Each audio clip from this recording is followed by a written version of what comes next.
Travou, pessoal. Vamos voltando.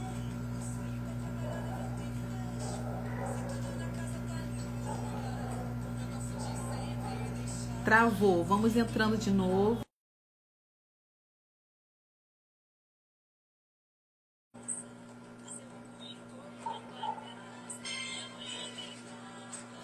Amanhã tem sempre mais. Voltou, voltou. Voltou.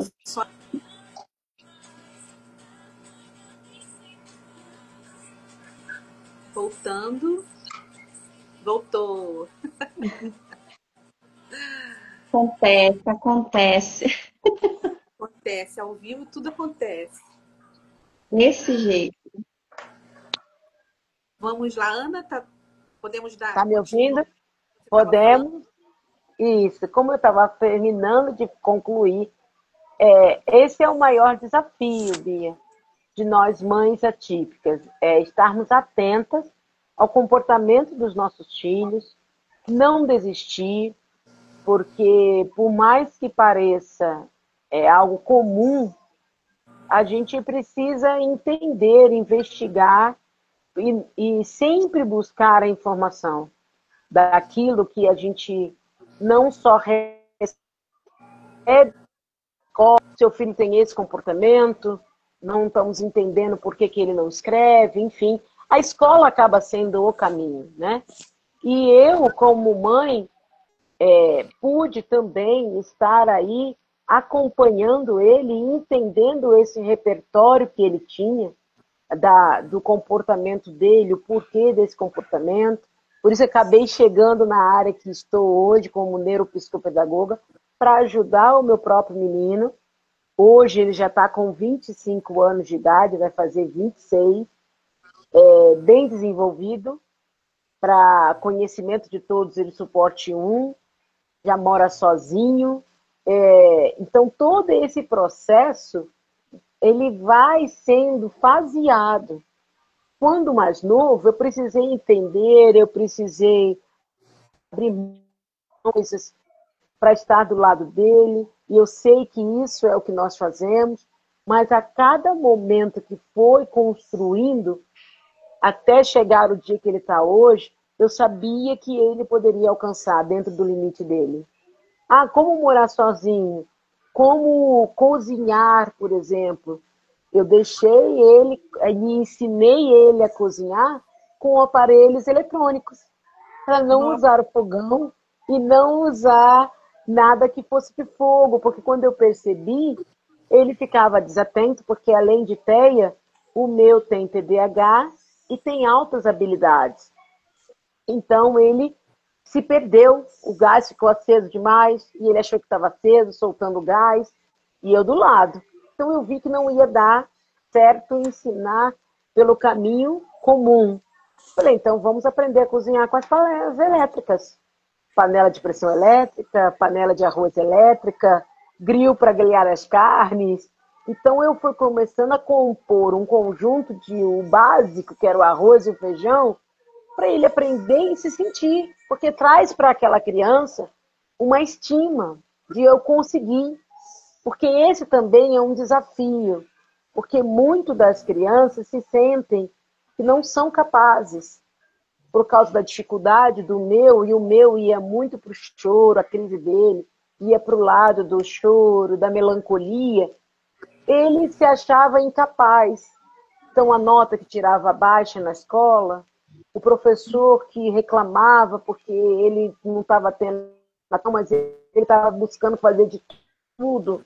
Então, eu fui buscando recursos e processos dentro da minha casa para ajudar ele a entender que ele era capaz, no jeito dele, no tempo dele, no ritmo dele. Então, eu fui ensinando a cozinhar, fui ensinando a cuidar, a como ele se cuidar e controlar até mesmo as ansiedades ou as emoções que ele tinha, porque ele ficava muito emotivo, às vezes convulsionava. Então, todo esse processo, eu como mãe, comecei a perceber, e quando fui descobrindo, eu fui estudar. Fui estudar e conhecer para poder ajudá-lo. Então, esse é um resuminho do que eu posso falar como mãe atípica, que processo e estrutura familiar é muito importante. Não é só levar o filho à terapia, ao dia, porque o dia da terapia é uma semana, às vezes 2 dias da semana, com 1 ou 3, ou quantos foram necessários terapeutas, mas a família, ela precisa de uma adaptação na estrutura da rotina, das tarefas. Então, isso processo é essencial. E Ana, você é neuropsicopedagoga, né? Sim. E você quer falar um pouquinho da sua formação? Então, da minha formação, eu acabei de pedagoga, psicopedagoga, e agora conquistando mais um degrau da neuropsicopedagoga. Por quê? Porque eu precisava entender melhor esse cérebro, até para entendê-los. Porque a forma como o autista pensa, nós temos aqui a Jéssica, a psicanalista, e a Kelly, aí, a neuro também, cada um é diferente. Eu digo que eles têm uma digital, cada um. Então, eu não posso determinar que o meu TEA é igual ao TEA da Jéssica ou ao TEA de outro pai e outra mãe. Eles têm uma habilidade específica, eles têm uma forma de pensar específica, uma forma de se comportar específica. Então, dentro disso, eu falei assim, eu vou me aprofundar muito mais na neurociência, o pensamento da neuro, a avaliação, porque eu sofri isso. Eu sofri como mãe a falta de informação e dificuldades no processo de avaliação. Há 25 anos atrás não era igual agora, Ana. É verdade, não é.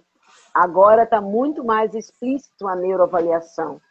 Então, para termos uma ideia, o meu menino hoje está com 25, mas eu só consegui fechar o diagnóstico quando ele tinha 18. Olha quanto tempo eu demorei como mãe atípica, sem saber se era realmente ou não.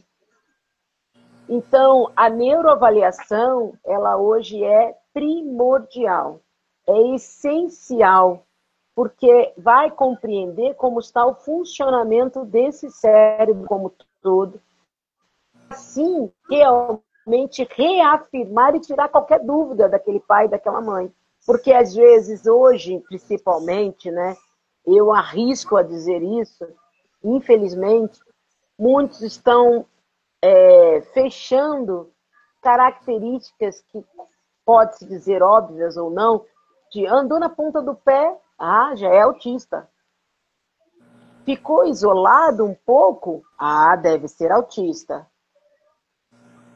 Cuidado, nem sempre significa o autismo, por estar isolado ou por estar na ponta do pé. Então, a gente precisa ter muita atenção na construção desse diagnóstico. Às vezes as pessoas, até muitos, a gente ouve falar de dizer agora o mundo virou de que tudo é autismo. Não, tem aumentado o índice, como você mesmo apresentou. O nível de crescimento tem sido muito grande.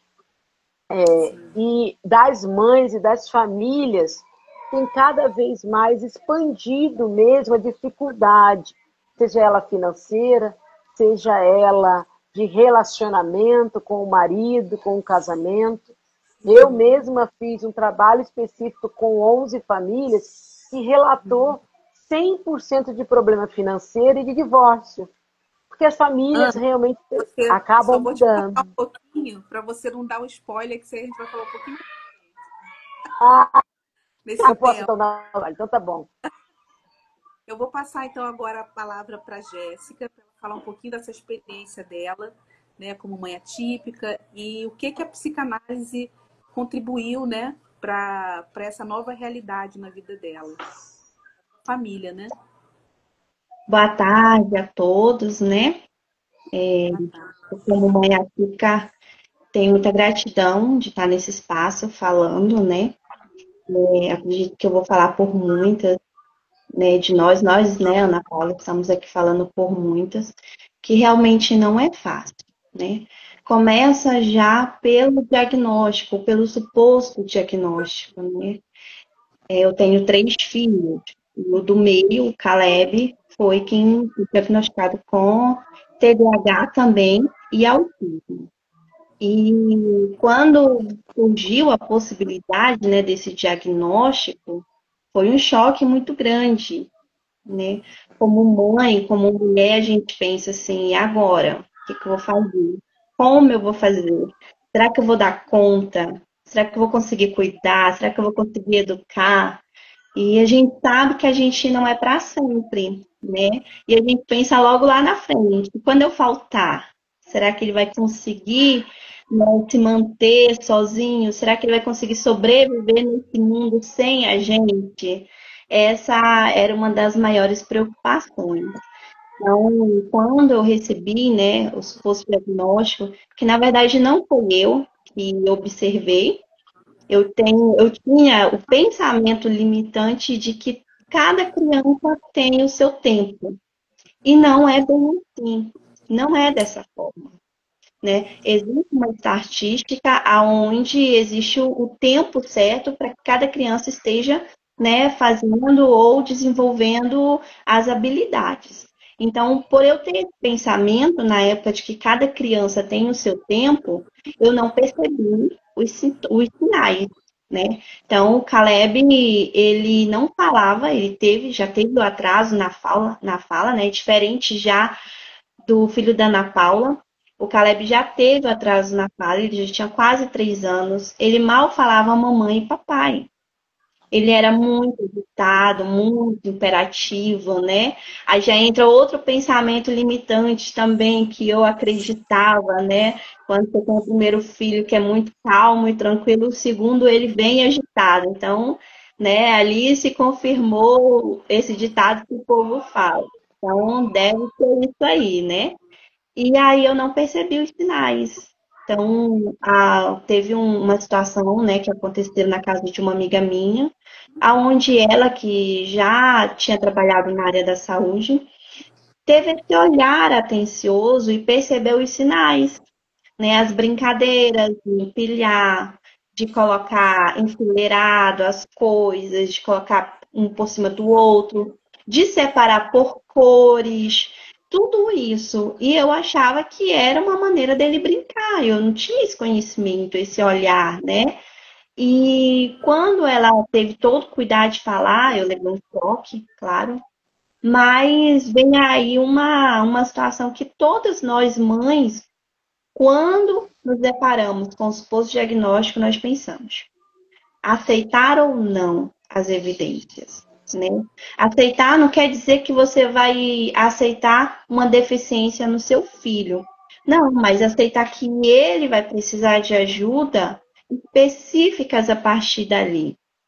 E não é que nós vamos rotular ele e dizer que a criança é o TDAH, que a criança é o autismo. Não, não é bem assim. Então ali eu preferi olhar, né, e dizer assim, vamos investigar se realmente é, né? Então eu trouxe também para o meu esposo a situação, foi um choque para nós dois. E nesse mesmo mês que nós tivemos essa notícia, a gente veio embora para Goiânia, eu morava no Pará na época, e a primeira coisa que nós fizemos aqui foi procurar um profissional da área. Então, foi feito várias investigações, né? Quando a gente foi passado aí para outros profissionais, é o que a gente podia fazer. A gente tem o sentimento de que a gente quer fazer o máximo, né? E parece que tudo que a gente faz é muito pouco. Essa sensação como mãe a gente tem.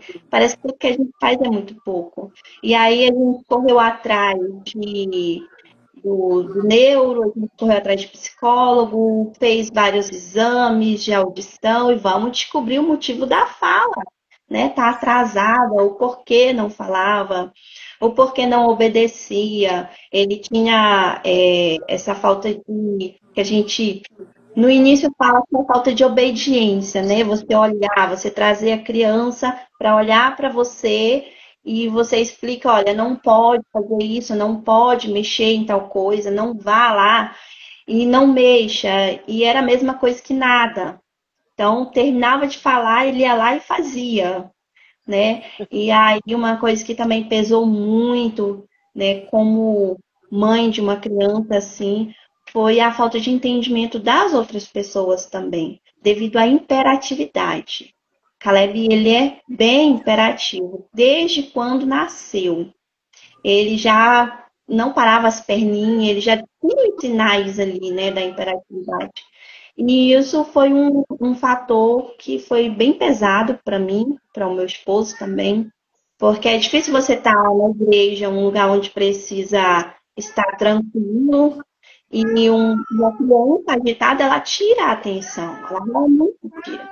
Então, nós chegamos a parar, congregar numa igreja pequenininha, e eu estava com muita vergonha, porque ele gritava, como ele não falava, né? Ele gritava, ele fazia sons, ele ria alto, ele ia para um lado, ele ia para o outro, e eu ficava morrendo de vergonha, né? Daquela situação, das pessoas ficarem olhando para trás, né? Então, a gente passou por isso, foi bem difícil. Dava vontade de não sair com a criança, dava vontade de ficar só em casa, né? Porque as pessoas não vão entender, as pessoas vão olhar e vão dizer que menino birrento, que menino que só chora, que menino que não para, essa mãe não dá limite, né? E tudo isso passa pela nossa cabeça quando a gente vai sair com uma criança desse jeito, que os outros vão pensar, né?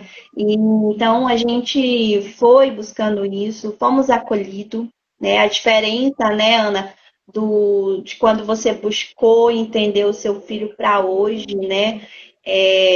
Eu tive já esse acolhimento desde o início, né, ao procurar os profissionais, isso me ajudou bastante, né? A dificuldade na escola também é muito difícil, porque tá precisando, né, de profissionais que tenham esse olhar acolhedor, porque faz toda a diferença. Meu filho teve uma professora na escola que, quando nós conversamos com ela, né, ela não entendia o que o Caleb falava quando ele começou. Ele chorava muito dentro da sala de aula. E aí ela me chamou, eu fui lá, conversei, falei da situação, e ela só falou assim, mãezinha, quando o Caleb estiver muito agitado, que até então ele não tomava medicação, aquele dia que ele estiver acima mesmo, você me avisa para eu poder ter estratégia. Então, assim, foi o ano inteiro ela me ajudando, né? Nesse período aí ele começou a fazer fono. Então, em um ano, ele desenvolveu de uma maneira extraordinária a fala dele.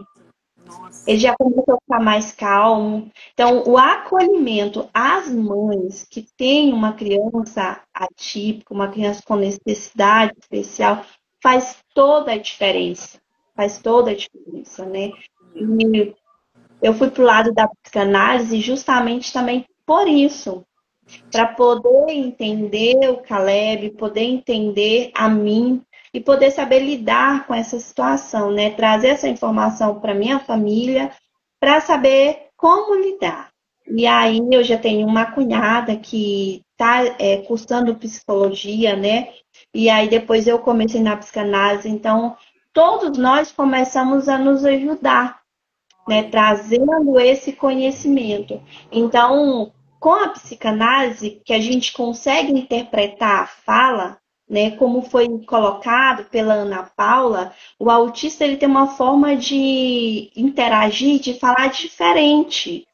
Então, às vezes, é preciso saber interpretar. O que para uma pessoa vai ser uma palavra até às vezes grossa, para o autista não é. Ele não tem filtro de saber filtrar as coisas.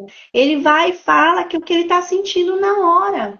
Então, muitas das vezes, a gente vai falar com o Caleb, por que você fez isso? A resposta dele é porque eu quis.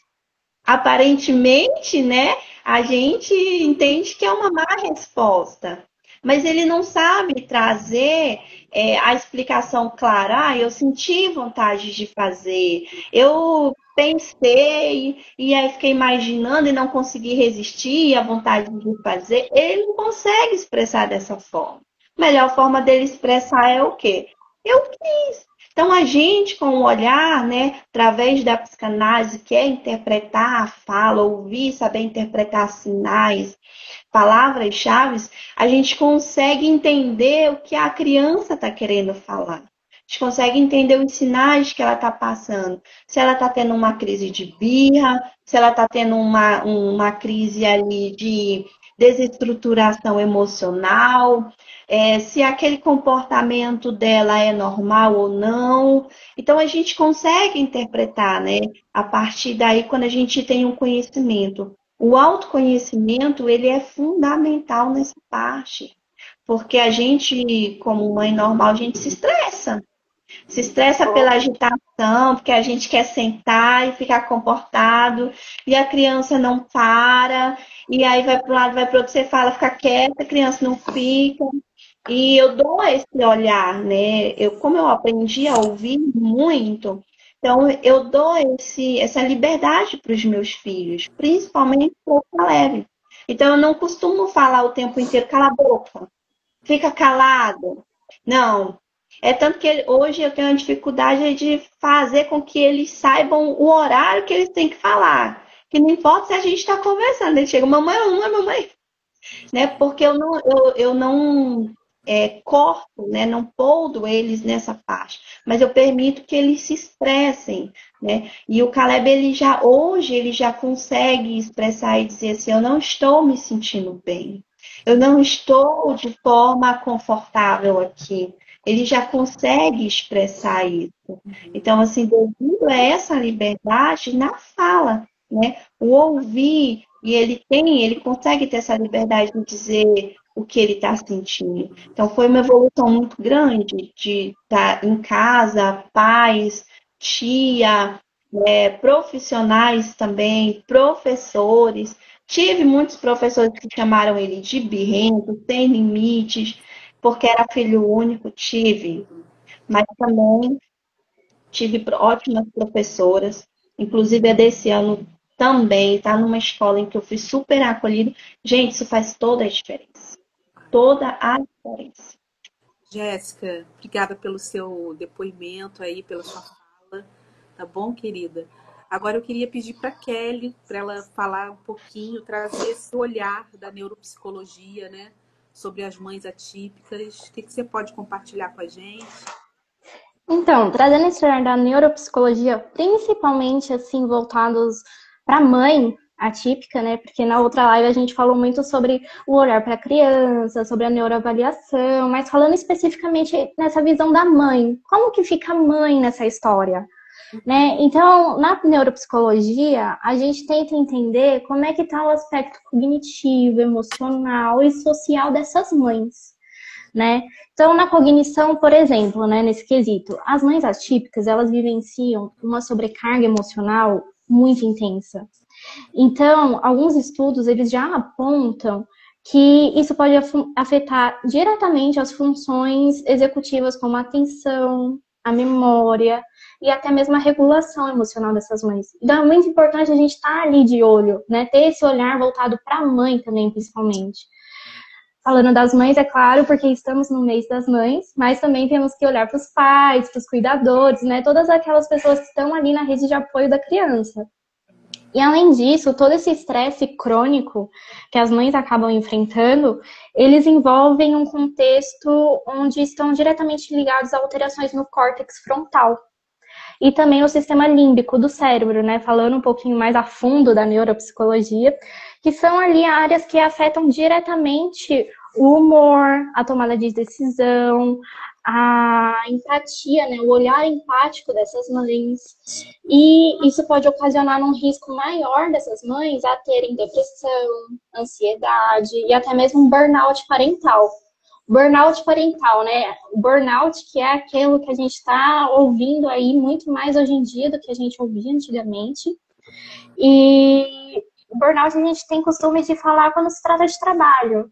Mas e aquela mãe que é uma mãe que não trabalha fora, mas tem milhares de tarefas em casa, tem ali o cuidado do filho o dia inteiro? Como que fica ela?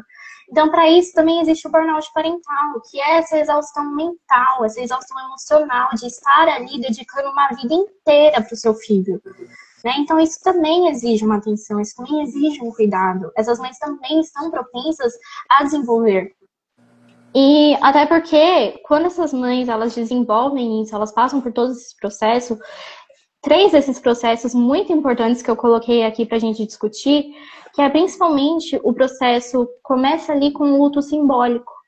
O que é esse luto simbólico? Não é um luto porque você perdeu um filho, porque você perdeu alguém. Não, não é isso. É um luto porque você perdeu principalmente aquela expectativa que você tinha antes do diagnóstico.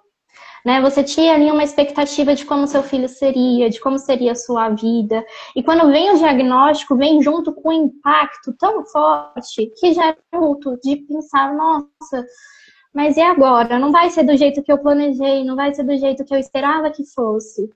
E juntamente desse luto vem a culpa. A culpa de pensar nisso, a culpa de talvez não ter percebido antes. Então, tudo isso vai gerando ali uma bagunça emocional nessa mãe, e ela muitas vezes, se não tiver a regulação emocional certa, se não tiver o apoio esperado, ela acaba se perdendo dentro dela mesma. Porque é muito difícil, né? Todas esse impacto emocional, se não estimulado, se não trabalhados ali de uma forma mais concreta, podem te levar a um lugar onde você não consiga sair, que é aí que vem a depressão, que é aí que vem a ansiedade, porque as mães, elas ficam realmente exaustas, né? E além disso tudo, também tem o isolamento, que é o quê? É justamente isso que as meninas falaram, de a preocupação em sair, né? Porque não sabe como que os lugares, como as pessoas vão receber ali o seu filho. E uma mãe, ela quer o quê? Ela quer proteger aquela criança, né? Então, muitas vezes, ela acaba anulando até mesmo ela mesma, né? De estar nos lugares para proteção do próprio filho, né? Pelo medo realmente de como que a sociedade vai ali compreender aquela criança. Acaba muitas vezes se afastando de amizades, porque as pessoas acabam não compreendendo. Então, uma mãe, ela tem uma perda muito grande também da sua vida social. E, ai, Kelly, como que eu evito tudo isso? Como que eu posso tornar esse processo de um jeito mais leve? Gente, terapia principalmente, né? A gente que é da área, a gente sabe a importância de uma terapia e uma rede de apoio concreta. A rede de apoio faz muita diferença, gente. Seja aí um pai dentro ali do casamento, seja no contexto familiar, no contexto de colegas, amigos, estar com pessoas próximas que te acolhem, te abraçam, estão ali lutando com você, faz toda a diferença.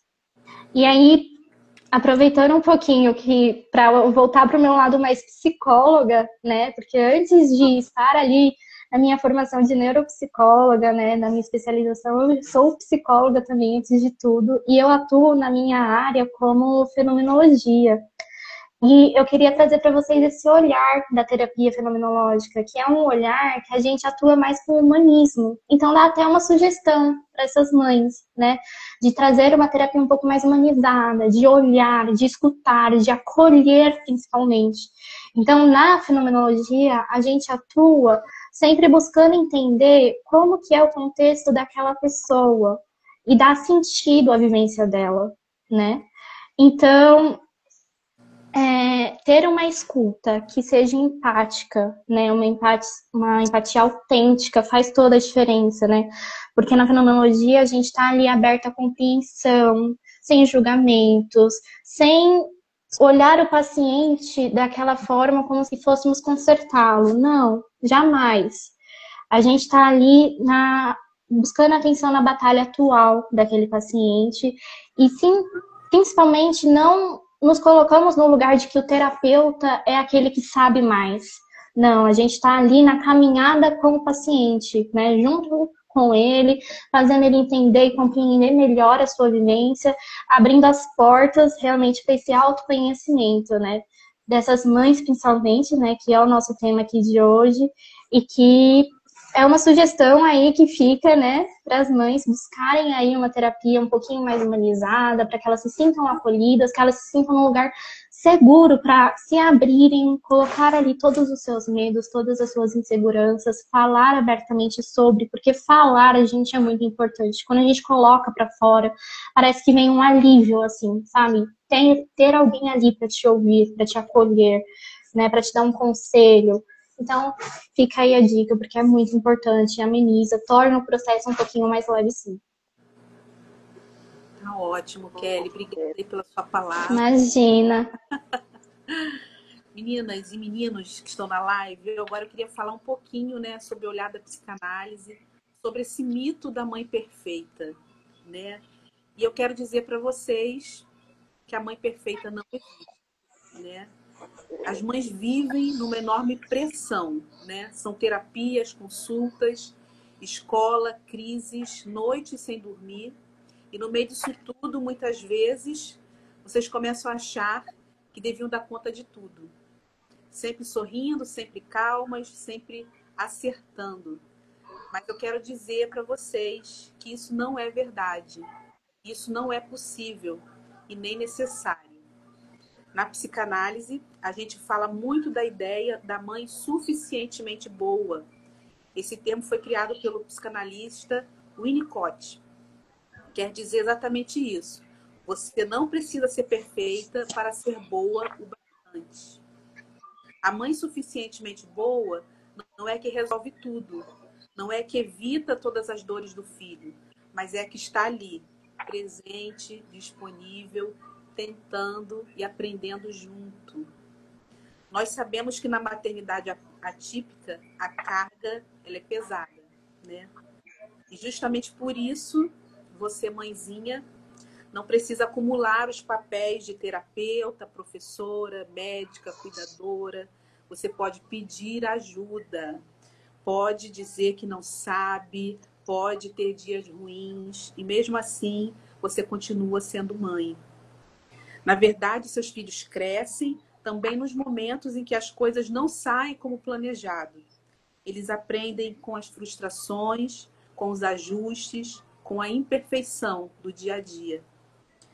Então, eu quero te pedir, hoje, aqui nessa live, vai ficar gravada, quem for assistir depois. Respira fundo, para de se cobrar, para de se comparar. Você já é todos os dias uma mãe suficientemente boa, tá bom? E acrescentando não, falando um pouquinho mais sobre a desconstrução da culpa, né? A Kelly falou um pouquinho da culpa, eu também queria falar um pouquinho sobre essa questão de desconstruir essa culpa da mamãe, né? Dos pais também. As mães geralmente carregam uma culpa imensa, mães no geral, né? Culpa por não fazer o suficiente, por se cansar, por se irritar, como a Jéssica falou, por ter vontade de sumir muitas vezes, né? Aquela frase clássica das mães, eu vou sumir. Culpa por não conseguir ajudar como gostaria. Eu quero te dizer, você é um ser humano. A psicanálise, ela ajuda a gente a entender que a culpa não vem só do que acontece aqui do lado de fora, mas do que acontece dentro da gente. Muitas vezes essa culpa nasce da imagem que a gente cria de si mesma, de um ideal impossível. A mãe incansável, a mãe que nunca erra, a mãe que sempre dá conta. Só que esse ideal, ele não existe. E viver tentando alcançar, ele só gera sofrimento. Na psicanálise, a gente tenta olhar para a culpa com curiosidade, entender de onde ela vem e, principalmente, aprender a distinguir a culpa real da culpa que não nos pertence. Porque tem culpa que vem de exigências exageradas, do medo de não ser amada, de não ser reconhecida. E tem coisas que não são culpa sua. As limitações do seu filho, os desafios do dia a dia, a exaustão que você sente, tudo isso faz parte da realidade. Não é um defeito seu. Quando a gente começa a desconstruir a culpa, a gente aprende a ser mais gentil consigo mesma. Aprende a dizer, eu errei, mas eu sou humana.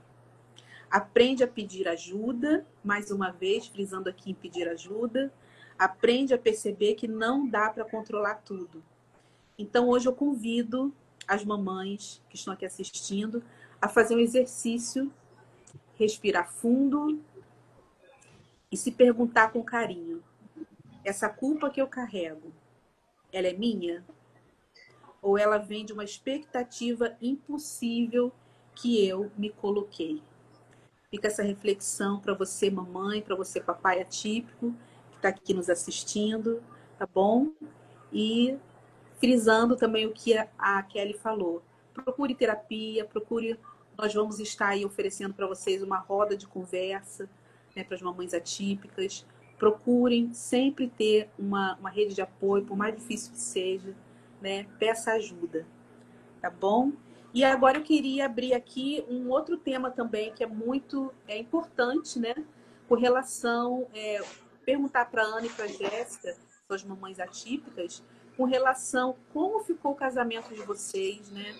Diante de toda essa realidade, né, do diagnóstico, como foi essa adaptação. E aí, se vocês puderem falar também um pouquinho da situação, da realidade financeira que envolveu também, né? Pode começar, Sim. Jéssica? A Jéssica, vamos lá, Jéssica. Posso sim. Então, a parte financeira, ela é uma parte muito importante, pesa bastante pelas questões de saídas, pela questão, né, de idas à terapia, que muitas das vezes é uma, duas vezes por semana, dependendo aí do nível, né, da criança, às vezes até mais vezes por semana, né? Então, pesa bastante. Mesmo que você tenha um veículo, pesa, né? O meu esposo, ele está aí na live também. Eu não tenho o que reclamar. Eu agradeço, sou muito grata a Deus por ter colocado uma pessoa tão maravilhosa no meu caminho. Desde o início, ele foi muito parceiro, não negligenciou, não negou. Infelizmente, a gente vê muitos casos em que as mães não procuram também fechar diagnóstico e ir atrás de ajuda porque os próprios pais entram no estado de negação. Não, essa criança não tem, esse menino, essa menina não tem, isso é frescura. E a mãe que se vire para educar, para tirar aquilo que ele acha que é apenas uma mania ou uma birra, né? E o meu esposo, desde o início, ele foi muito compreensivo, muito parceiro.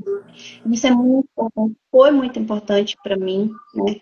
Essa sobrecarga que vem sobre nós é muito grande. Eu sinto, e olha que o meu esposo, ele é muito parceiro. Muitas vezes que eu não consigo levar na terapia, ele vai lá, ele leva, né? Ele trabalha à noite. Hoje ele trabalha em dois, né? 24 por 24. Mas quando a gente começou o acompanhamento com ele, ele trabalhava durante o dia, depois ele passou para a noite. Então, às vezes que eu estava muito cansada, porque o Caleb tem dificuldade de dormir também.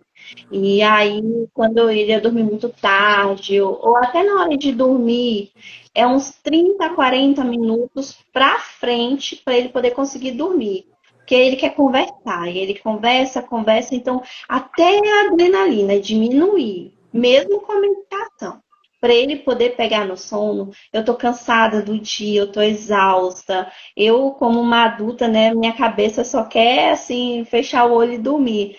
E ele não, ele quer conversar, ele quer brincar, e aí ele dá pirueta na cama, e ele pula, ele vira para um lado, ele vira para o outro. E aí a gente respira fundo, o filho vai dormir, vai dormir. E às vezes a gente dá um sustinho assim, menina, vai dormir.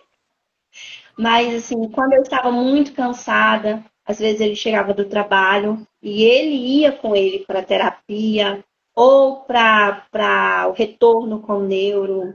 Quem marca os retornos, né, de 3 a 4 meses ele passa com o neuro, é ele que marca, ele é muito atencioso a esses detalhes. Eu já sou mais desorganizada nisso daí, né? Então, ele é o meu suporte nisso. Chegou o dia, ele, amor, tem que marcar a consulta, o retorno do Caleb. Amor, como é que tá a medicação do Caleb? Amor, você deu a medicação dele. Então, ele me ajuda muito nisso. E faz um total diferencial. Mesmo assim, a gente ainda sente a sobrecarga. Porque é tudo aquilo que a Kelly falou. Você junta o emocional, você junta aqueles pensamentos, muitas das vezes, de insuficiência. E isso pesa bastante, né? E aí, na parte financeira, a gente foi se organizando. Vamos ver o que é prioridade, né? Tem as medicações, mas vamos. E eu também, né, deixei um trabalho de lado. Eu trabalhava como papeleira, né? Na papelaria personalizada.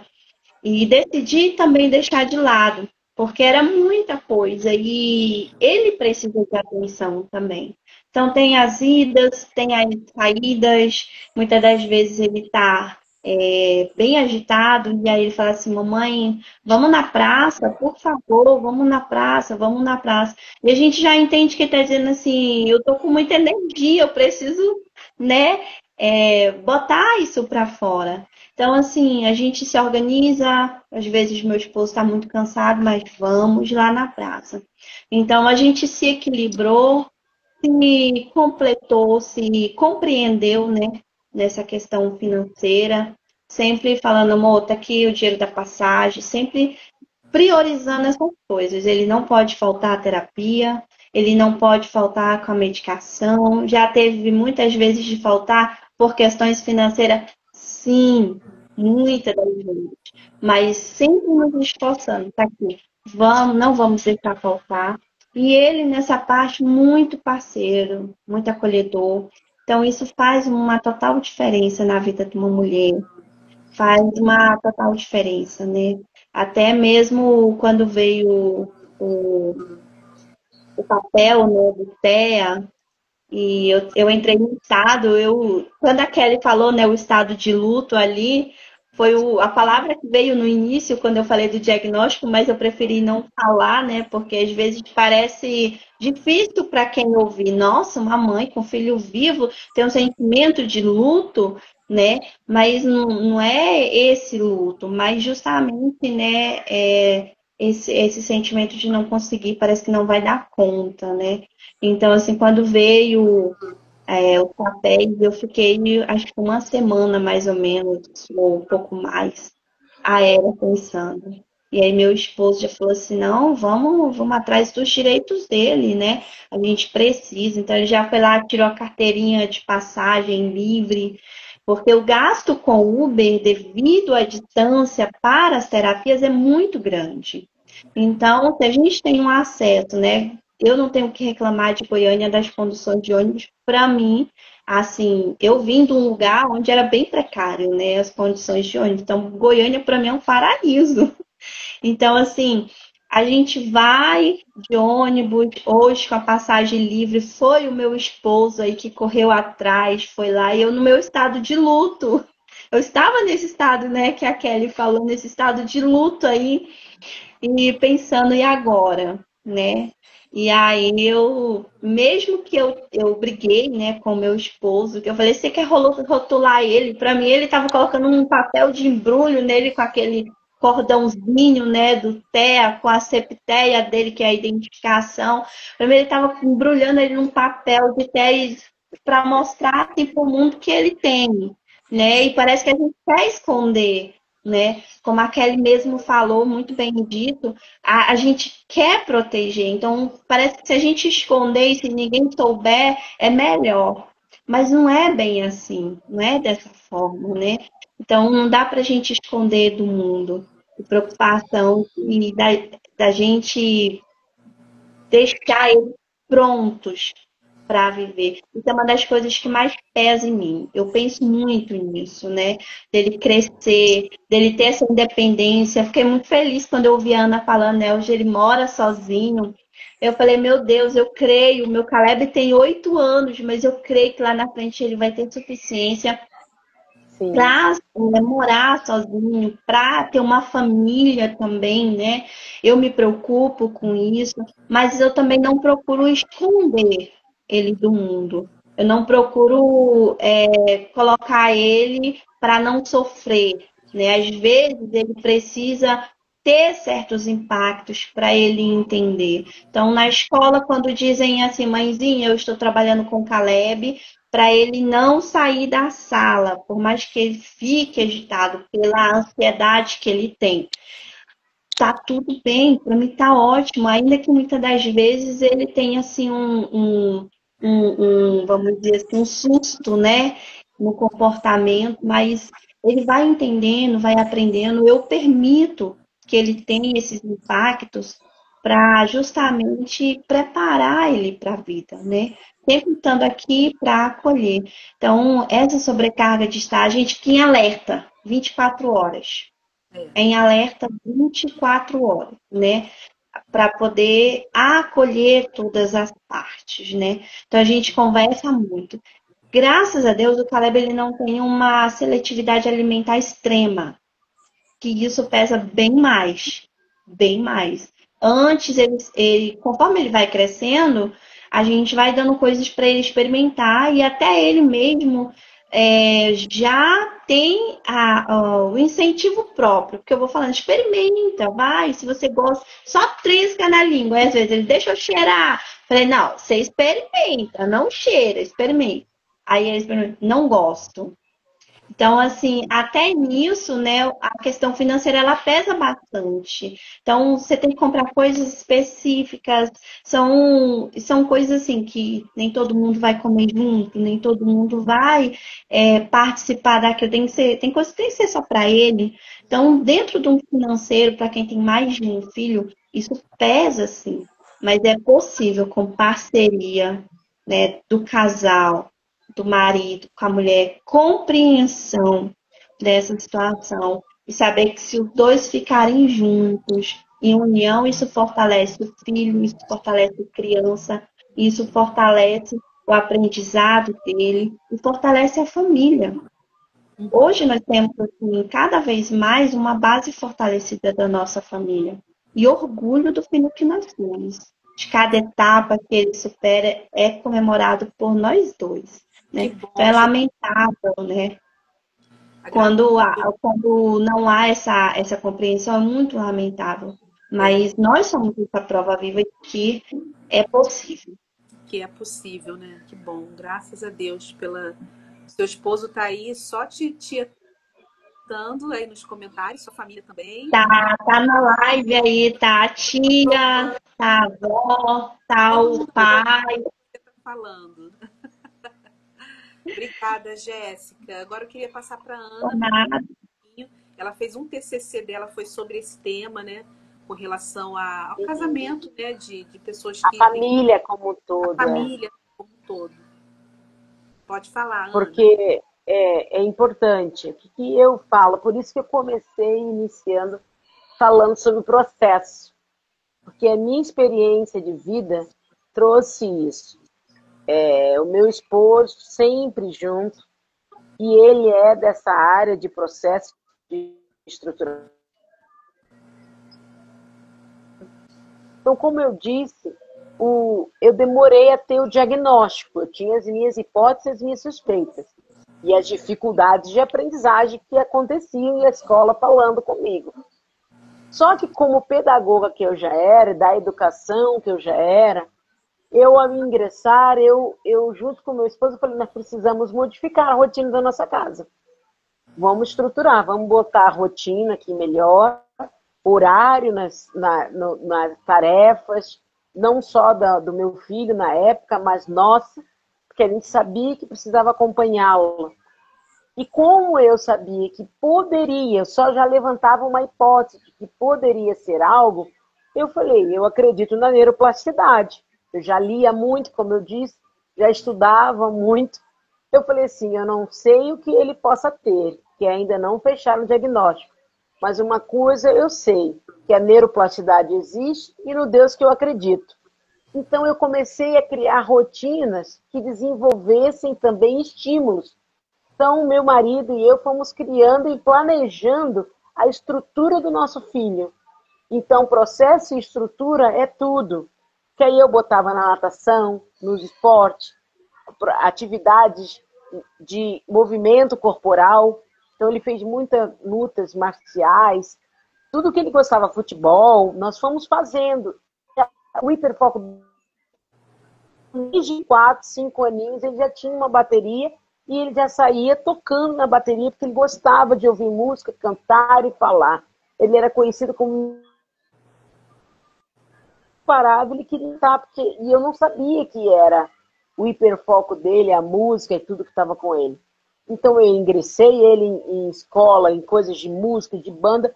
Então nós fizemos uma rotina familiar com processos e estruturas para poder auxiliar ele a ter não só uma estima do que ele gostava, do que ele dava prazer para ele, mas para poder, de alguma forma, como eu ainda não tinha a resposta dos terapeutas da época, dos médicos da época, que há 25 anos atrás, 26 anos atrás, não era como hoje.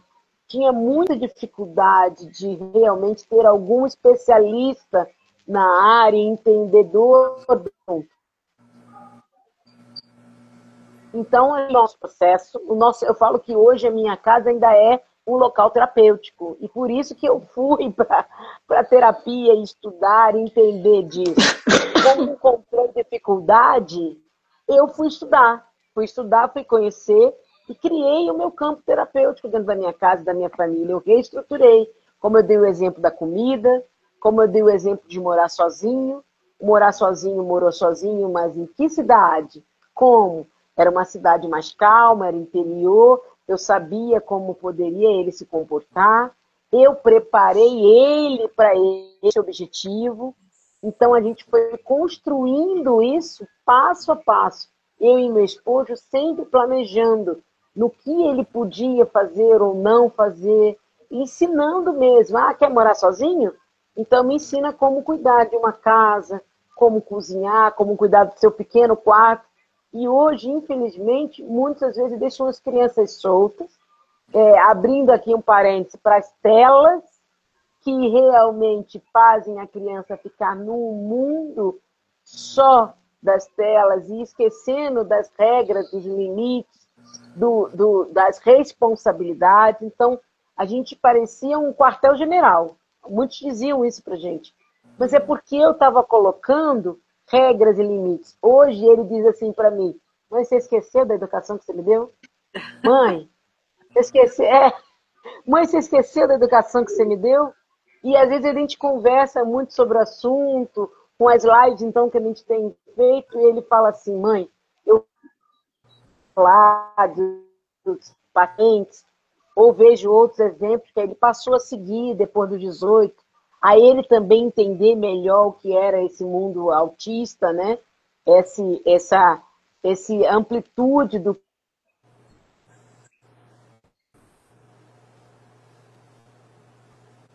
diz, mãe, se não fosse vocês. E eu lembro bem de uma terapeuta na qual ele teve, que falou: mãe, se não fosse você e o seu marido com o conhecimento profissional que vocês têm, ele não seria o que é hoje. Isso na época ele tinha 13 anos somente. Então a gente foi construindo o caminho. E hoje eu até entendo que muitas famílias possam não ter essa facilidade. Não é nem questão de recursos, não. Porque são coisas mínimas. Eu pegava papel, cartolina, escrevia dele, botava um despertador antigo, com aquele barulhão para marcar a hora, toda hora do que tinha que fazer, para lembrar. Coisas que são práticas dentro de casa e fáceis de usar. Eu posso não ter condições financeiras de comprar panela elétrica, Ana, ou o sistema elétrico, porque isso é quem tem condições? Não. Mas são coisas práticas de um despertador, de hora, de controle, de exercícios. Teve período da minha vida financeira que foi muito difícil também. E eu precisei de uma rede de apoio, eu precisei mudar de condição de trabalho, porque eu sempre fui da educação, mas eu era da educação corporativa. Então eu trabalhava em empresa. E eu tinha dias que viajava final de semana, viajava e ficava 15 dias, mês fora. E eu não podia, na época ele tinha os seus 7, 8 anos. Então estava num auge que eu ainda não tinha diagnóstico, tinha dificuldade dentro da escola, não sabíamos o que ele podia, convulsionava, tinha problemas emocionais, convulsionando, e eu tive que largar o emprego. Foi quando eu falei assim, não, eu vou largar meu emprego, vou voltar para o mundo educacional, mas dentro da escola, porque aí eu como professora, eu sou a professora local e o meu filho também é aluno local. E então eu uni o que eu tinha de oportunidade com o que ele precisava de eu estar mais presente, né, do que o esposo ter que largar o emprego, mas a estrutura modifica o quesito financeiro, que Sim. hoje tem um plano de saúde ajudando e cooperando com o direito e as leis que surgiram, mas na minha época era particular, muito precisava do apoio de outras pessoas ofertando a minha vida para poder ele ter pelo menos a psicóloga, que é sempre o carro-chefe. Até porque o campo dele maior era das emoções, que ele não estava compreendendo, né, se ajustando. Então sempre via muita crise, mas é a crise do choro, a crise da melancolia, né? Então tudo isso a gente muda, a família muda. E o apoio ou a estrutura emocional dessa mãe, ela tem que estar realmente regulada. Você se perde. Eu tive muita ajuda, não porque só tenho o meu esposo, que sempre esteve ao meu lado, mas a rede de família. E sempre vai ter aqueles que amam ou que não gostam, ou que não concordam, faz parte. Mas a gente também acaba tendo que fazer terapia, porque a mãe atípica precisa fazer terapia. Eu falo isso para minhas próprias mães, dos meus pacientes. Se você ainda não fez, faça. Seja até terapia familiar com o marido e a mãe, porque como você disse, Bia, eu fiz um TCC, eu cuidei de 11 famílias e dentro dessas 11 famílias, o meu mapa de campo, de pesquisa de campo, chegou a um resultado de 100% de divórcio, 100% de problema financeiro. Eu tive pai que chegou para mim e falou assim, mas qual o diagnóstico do meu filho? Ele vem na terapia, eu não sei nem porquê, eu sei que a mãe traz. A mãe que traz. E o pai nem falava com o filho, nem muito tinha andado de trem com o filho, passeado com o filho um pouco num parque sozinho para deixar a mãe um pouco livre, para ir num salão, para fazer uma unha, para se cuidar. Então, tudo isso realmente é um peso grande, né? E graças a Deus, graças à estrutura familiar também que eu tenho, esse apoio sempre existiu, né? De pessoas e amigos próximos a mim, de um marido próximo, porque a criança, o meu não era hiperativo como o da Jéssica, mas eu tinha que estar cuidando dele, resguardando ele do bullying que sofreu, porque como era muito calado, o tão dito muito bobinho, ou a forma de se vestir diferente, porque aí ele tinha uns gostos, depois foi melhorando, que para ele combinava o que combinasse. Para ele estava tudo bem, ele estava tudo legal, ou falar o que falasse, e as pessoas acabavam fazendo o tão conhecido bullying dentro da escola, né? E ele não contava. Então, a minha preocupação, ao meu sofrer, foi o sofrer de saber como estavam tratando dele. Porque ele não se expressava, porque ele não incomodava o outro, mas ele recebia tantas informações que o afligia, que o aflorava. Tanto que com 18 eu consegui fechar o diagnóstico, porque ele foi para o mercado de trabalho. E quando chegou o mercado de trabalho foi muito doloroso, por não ser compreendido. E eu falei assim, não, agora eu vou ainda mais investigar e ter a certeza do diagnóstico na minha mão. Porque ele no mercado de trabalho, as habilidades sociais dele não foram bem aceitas. Então ele não estava conseguindo compreender, e aí ele estava ficando muito mais aflito. para compreender, aceitar. E eu falei assim, não, o problema não é você, calma, vamos chegar lá, vamos novamente. Eu sempre deixei tudo muito claro dentro da minha casa. Então ele tinha conhecimento de uma suspeita de TEA, sim. Ele sabia que poderia chegar nesse diagnóstico. Ele já tinha o de TDAH e tratou. Então isso eu falei assim, Ana, tá travando um pouquinho o seu vídeo. Tá travando um pouquinho. Oi. Me ouvindo? Eu acredito que deu para ter uma ideia, né, dessa questão do casamento, das finanças, né? Como vocês se adaptaram a essa nova realidade, né? E agora nós vamos aí caminhando para o final da live. Queria agradecer muito vocês, tá? Mamães, pedir ajuda não é fraqueza, né? Não é. A gente aqui é um sinal de maturidade emocional. Então fica aqui para vocês toda essa nossa conversa, essas dicas, né? Eu queria pedir para vocês falar o Instagram de vocês, Kelly, Jéssica, Ana, falar onde vocês estão atendendo, né? Se vocês atendem online também, fazer um pouquinho da propaganda do trabalho de vocês, tá bom? Se vocês tiverem também algum projeto em andamento que vai lançar, podem falar nesse momento, tá? Pode falar, Kelly. Pode. Eu atendo, sou psicóloga TEA atualmente, eu atendo numa clínica da Apevida, então tenho aí os meus pacientinhos TEA e estou me formando já em neuropsicologia, pretendo aí começar a avaliação neuropsicológica a partir do meio do ano, em conjunto, inclusive, com a Ana, se tudo der certo nos nossos planos. Mas também, como psicóloga, eu atuo no atendimento particular online, tá? Principalmente de adultos, né? Porque criança, principalmente com TEA, é um pouquinho mais difícil a gente ter aquele foco ali online. Então, eu faço atendimento particular adulto. E meu arroba é @psikellybarduco. Por lá tem um link para quem estiver interessado para iniciar aí os atendimentos, tá bom? Obrigada pela oportunidade. Imagina, querida, obrigada. Estou colocando aqui nos comentários o arroba de vocês. Pode falar, Jéssica.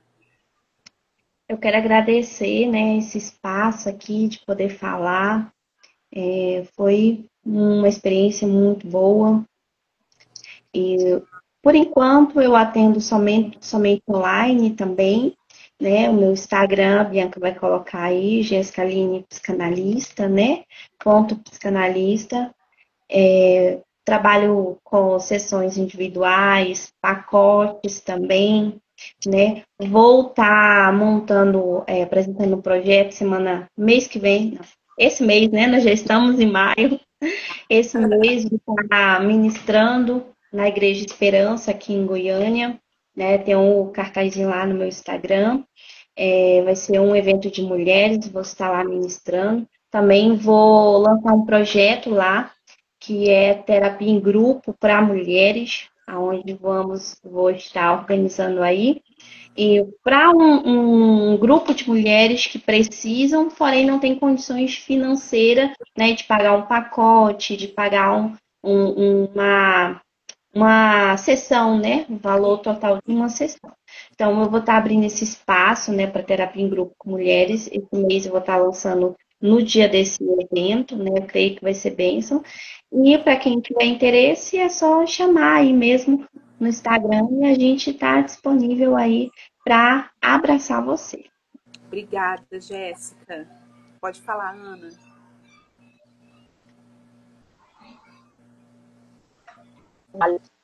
Trabalhamos na mesma empresa, dando com um curso de TEA, né? As mãezinhas. No Dia das Mães, agora também, o mês das mães, nós teremos um trabalho lá voltado, e eu, como mãe atípica, vou falar, Kelly, lá para as mães, a minha experiência desse processo do dia a dia, porque essa troca muito importante para a mãe poder entender que ela não está sozinha, que ela está fazendo o seu melhor, né? E muitas vezes é nessa troca de experiência que dá para a mãe uma oportunidade de visão, do que ela pode fazer em casa com seu filho, lembrar o que, né, o outro passou e preparar todo o caminho que tem dentro da estrutura da sua casa. O neuro esse processo, esse projeto que a gente quer também, cara, a gente quer para juntas trabalhar, a gente aí para dar esse processo de avaliação, como eu disse antes. Tá? O meu @ também a Bianquinha colocou aí, Ana Estevam, psicopedagoga. Cada vez mais aí, no que eu puder, seja online ou presencial, podem fazer contatos. Eu tenho contatos do Rio de Janeiro, de Minas, que quem sabe é da lá do interior. Eu andei por um caminho. Hoje estou aqui em São Paulo, junto com a Kelly, trabalhando, mas meu propósito está sempre em ajudar as famílias, entender, né, como aquela criança pode melhorar dentro das escolas, na aprendizagem dela, ajudando, indo até as escolas também, dando assessoria para essa família, para poder a escola ter um plano educacional específico para aquela criança, que ainda, como nós dissemos no início, a escola, nem todos estão preparados, nem todos estão bem estruturados, e o meu papel como psicopedagoga, ele atua nessa parte, né? De assessorar, de acompanhar aí na escola com a mãe, com o pai. Então, tendo interesse também é só me chamar pelo Instagram, pelas redes sociais, que a gente pode conversar. Ana, falhou o vídeo na hora que você falou qual é a clínica que você atende. A Apivida também, junto com a Kelly, a mesma empresa, a clínica de núcleo TEA também da Apivida, aqui em São Paulo. Não lembra qual é o Instagram deles, não, né? Vocês lembram? Não, porque eles têm no Brasil inteiro. Eles têm no Brasil inteiro. E Apivida.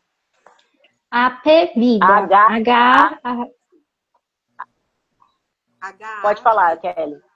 Apivida. Faz parte do grupo pertencente agora do convênio da Notre Dame Intermédica, né? Eles estão aí reestruturando a empresa e agora a Apivida entrou. Então é um convênio, nada mais, nada menos do que um convênio. Nós atuamos na clínica, né, no núcleo de terapias TEA. Esse núcleo de terapias tem em toda São Paulo, né? Estão abrindo aí novas unidades em toda São Paulo. Tem também em outros estados, eu acredito que no Nordeste, que é onde eles atuam com muita força também. Mas eu e a Ana, particularmente, estamos ali no núcleo de Santo Amaro, na Adolfo Pinheiro. Ah, maravilha. Foi bom ter falado um pouquinho mais aí sobre a clínica. E, meninas, eu vou falar um pouquinho agora da roda de conversa terapêutica, né, que eu estou disponibilizando. Nós fizemos um grupo no WhatsApp depois da última live, né? E Sim.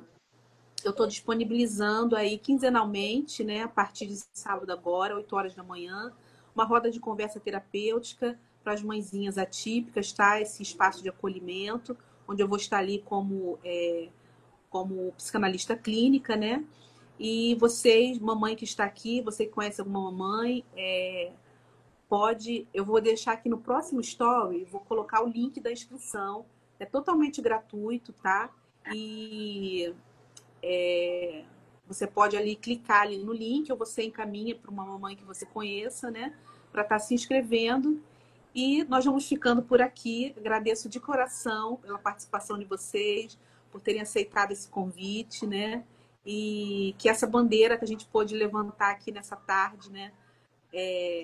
Chegue, né, a pessoas que realmente precisem, né, dessa palavra, desse conhecimento, né? A Bíblia fala muito sobre que a gente perece muito por falta de conhecimento, né? E a gente hoje em dia tem essa telinha aqui no celular que a gente pode trocar tanto conhecimento, né? Então, eu acredito que essa possa ser aqui esse nosso propósito aqui nessa tarde. Tá bom, queridas? Fiquem com Deus, tá? Deus abençoe vocês, suas jornadas, suas famílias.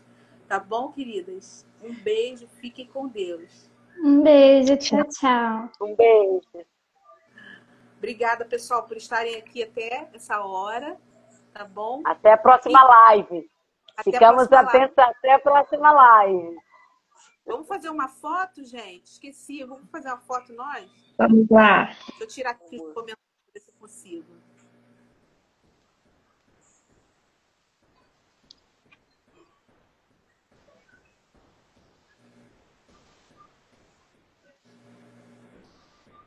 Consigo aqui tirar uma foto da gente. Vamos lá, 1, 2, 3 e... Peraí, deixa eu tirar aqui o celular. Assim fica melhor. 1, 2, 3 e... Aí, ficou ótimo. Um beijo, queridas. Tchau, Beijo. tchau. Tchau. Um beijo. Deus continue te abençoando. Amém, querida. Muito obrigada, tá? Como é que eu saio aqui? Deixa eu ver se eu consigo tirar vocês. Pronto, saindo. Tá saindo, né? Isso.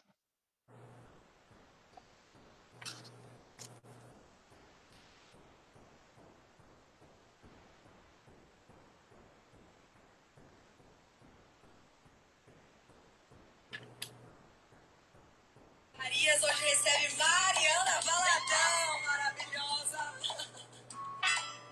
Que dia que começou cedo, saiu pra trabalhar, levanta e fecha. Compartilha essa live, vai ficar gravada, tá bom?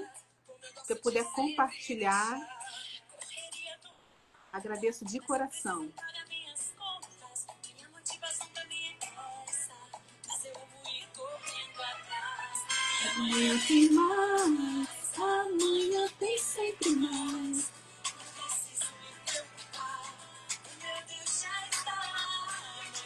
Amanhã Janaílda, que bom que ajudou você bastante.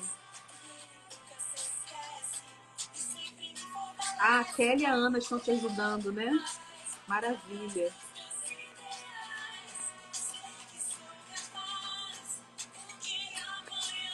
Amanhã tem mais. Dia que começa cedo, saio pra trabalhar, levanto e vejo. Se tudo na casa tá no lugar, como eu gosto de sempre deixar. A correria toma conta, mas eu preciso Tchau, tchau, pessoal.